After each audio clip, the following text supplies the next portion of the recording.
WKMG 6 News starts now. Good evening. Heroin abuse. It is a scourge that has claimed more than 120 lives here in Central Florida in recent years. And now we have evidence it even reached into the inner circle of televangelist Benny Hinn.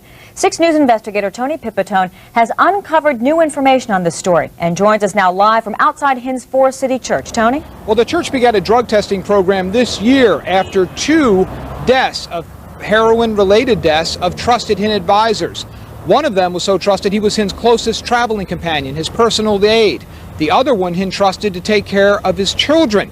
Now there are questions being asked about what Hinn did after it became apparent there were being questions asked about whether heroin had made its way into his ministry. Just a few words to our wonderful viewers from you. Whether he was meeting with kings like Jordan's Hussein or saints like Mother Teresa of Calcutta, David Delgado was not far from Benny Hinn's side. Delgado, a recovering heroin addict, started out as a catcher. Touch! Touch! Someone who breaks the falls of those who feel the power of what they believe are miraculous healing powers.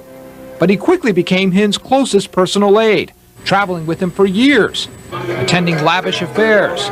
And while Hinn was meeting the faithful's spiritual needs, Delgado was coming under suspicion last year of helping meet another need, the need for heroin. Heroin that police suspect ended up here, into the apartment of Sidney Williams, another trusted Hinn employee, one that Hinn would let babysit his children or drive a truck around the country to his crusades.